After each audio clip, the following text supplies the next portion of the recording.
question was, is how exactly,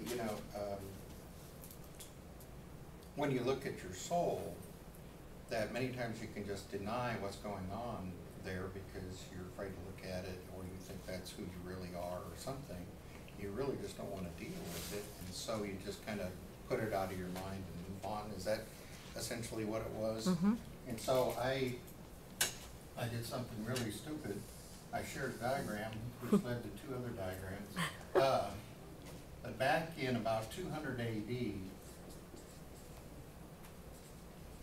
after Christ's birth, they were discussing who this Jesus was, and they were discussing, is Jesus divine,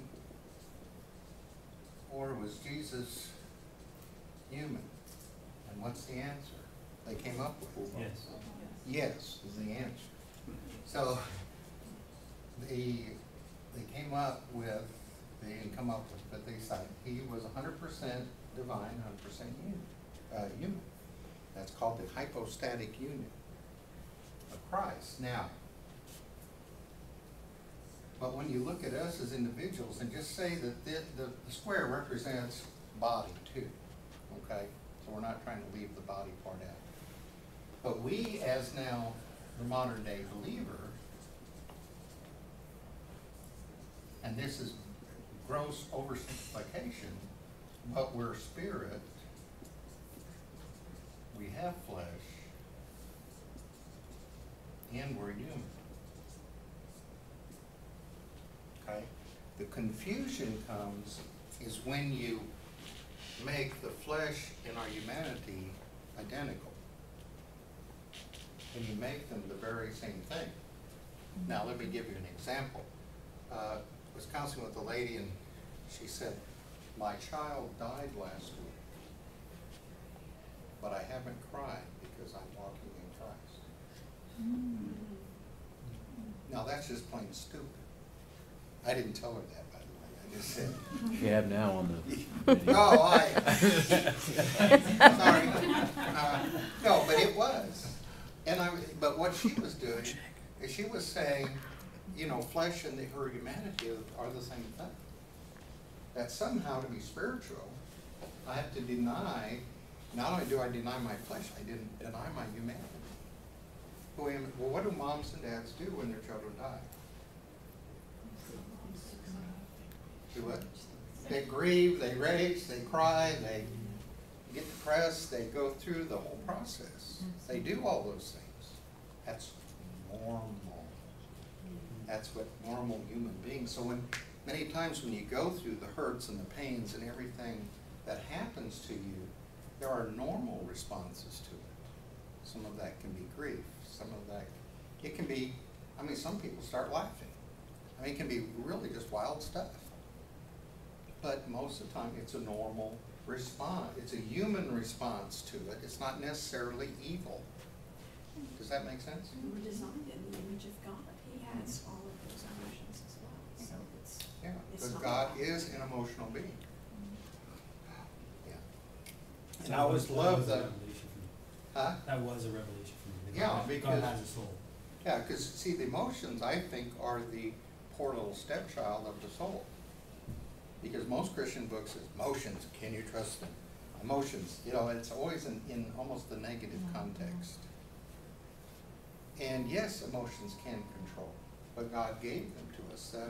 I use the example. It's kind of like paint by numbers. Without emotions, it's paint by numbers with no colors. It's not done yet. It kind of adds color to it. So as you look at then differentiating, looking a little bit about, that flesh and our humanity is not the same thing. There are just some human responses which are okay, normal. So then, as we were talking, I took them to Galatians chapter 5, and in dealing with, so let's talk a little bit about the spirit and the flesh. Because then on a continual basis, what's really going on there? And you go to verse 16, and if you remember back in high school, we used to diagram sentences. And so we have spirit and flesh. So what does Galatians 5:16 say? But is the first word. Walk after the Spirit. But I say, walk by the Spirit, You and shall will not not carry out the the desires of the flesh. So you see the Spirit and flesh. Is that all? We're diagramming a sentence now. Who else is there in there? Who are the characters? Is there one more character in there? You. That's right. Sometimes that's the one we forget to see. And you will not carry out the desires of the flesh. So if we were to look at that verse, it says, as you're led by or walk by the Spirit, you will not carry out the lust of the desire of the flesh. Okay? Then in verse 17, it says, for the flesh sets its desire, singular, against the Spirit, and the Spirit against the flesh. These are in opposition to one another. I think in the King James it says they are at war with one another, so that you may not do things that you please. So it's a real, as we begin to look at this, begin saying, okay, one of the most confusing things in war is to not know who the enemy is. And so what I found in counselees and in my own life, I would believe that I am the flesh. Well, what happens when you believe that you are the flesh? Then who's warned against you? The Spirit's warned against you, right? And yourself as well. And so as I began to look at that, I began to say, okay, so if I am not the flesh, then we have to kind of define what flesh is. What is the flesh? And here's one thing I wanted to go back. Desire. When it says the desire of the flesh, it's singular. So what is the desire? By the way, what's the desire of God the Father for us as His children? It's real simple. To be God. We're the kids. I always liked the movie Rudy, because the priest, in the middle of that, he says, well, there's two things I know about God. Number one, there is a God. Number two, I'm not Him. You know, and it's very critical to understand it.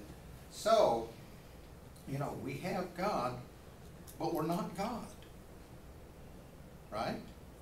In the same way, we have flesh, but we're not the flesh. That's not our identity. We have it. And we know that Spirit wars against the flesh, and our job isn't, let me go back to the desire then. The Spirit desires to be God, but the flesh also desires to be God. Singular desire to be God. I want to be in control. And when you tie that to Romans chapter 8, starting at about verse 6, it says, for the mind set on the flesh is death. And then it goes on and said, for the flesh is hostile towards God. It is unable to submit itself to God. So God's plan for flesh in general is to kill it. So He's not out to reform your flesh. He's not out to transform your flesh. He's not out to He's out to kill it. Okay?